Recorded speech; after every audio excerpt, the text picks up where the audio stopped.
Okay, anything to address on the record before we bring the jury back in? Yes, Your Honor, there's one thing, because I think we might get to it maybe slightly before lunch. There was a search done of Sade's apartment pursuant to a search warrant. Obviously, there's already been testimony about the welfare checks and that sort of thing, but they did a search warrant of her apartment, and in doing so, recovered, I want to say it was a small amount of suspected THC and suspected pills, methamphetamine pills. The state would be objecting to that coming into evidence. It's something we've discussed in advance of this off the record, so we wanted to hash that out before we bring the jury back in. Attorney Cotton. Yes, I was asked before we came back just now if I intended to go into all the items that were found in Sade's apartment. I said yes. I wasn't, there'd never been a request to exclude anything. Just like I think the state plans to go through everything that's found in Max's home, even if I don't like it. So I plan to go into it. There was apparently a safe with 47 pills of, it's labeled in Detective Bjerke's report, 47 pills of meth. 18 grams of THC. I don't plan to make a big deal about it, but I do plan to go through it. State? The drugs were never lab tested, which obviously we would be required to do if we were trying to put those into evidence and assert that they were drugs, real drugs. On top of that, as an offer of proof, there were no drugs found in her system, those specific substances. So I don't know how it's relevant. I would say it's not relevant. Well, if I can respond first, I'll use the phrase suspected meth because it wasn't lab tested. So I think that solves that. Yes, that's true. There were no drugs found in her system.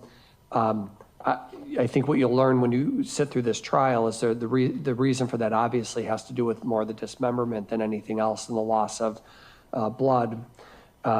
But in any event, she does live in a studio apartment. The testimony so far has been that she was the only resident of that apartment, and her ID was found in that place. So I don't think there's a real question about ownership here or another person possessing them. Again, I don't plan to make a big deal about it, but I do plan to discuss the things that were found in the apartment. How do you find it relevant, other than just what was merely located? I think the best argument for relevance is that it, Your Honor, obviously sat through a rotation in drug court. There is a tie between drugs and violence. We don't know who committed. Obviously, it's our position that Mr. Anderson didn't commit the crime.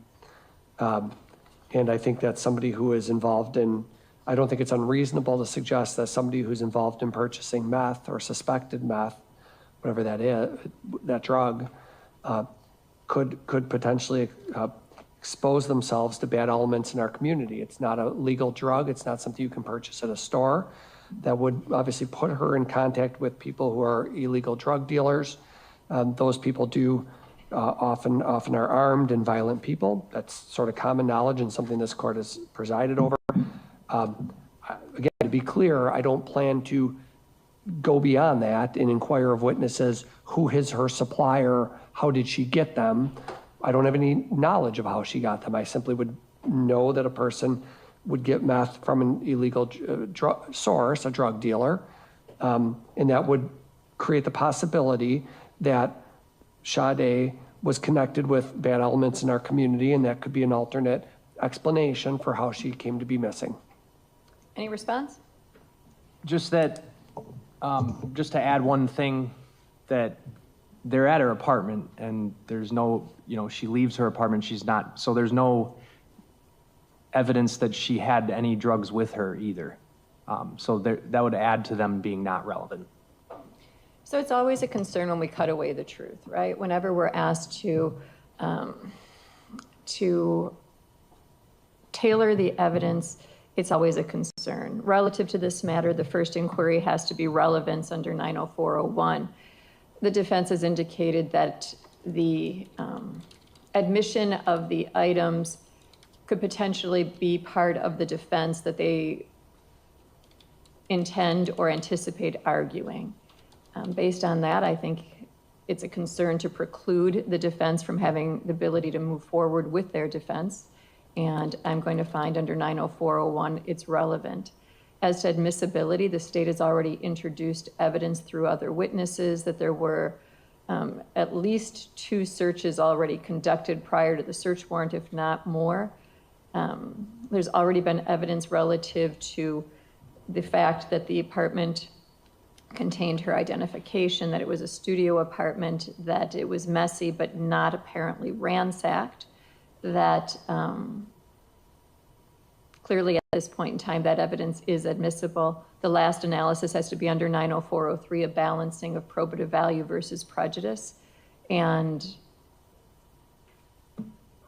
defense is right. I mean, if those drugs are found at Mr. Anderson's house and we hear that, I'm going to allow admissibility for the state to introduce that information as to Mr. Anderson. So in all fairness, I'm going to allow the defense to introduce that relative to this matter, or the state if they so choose.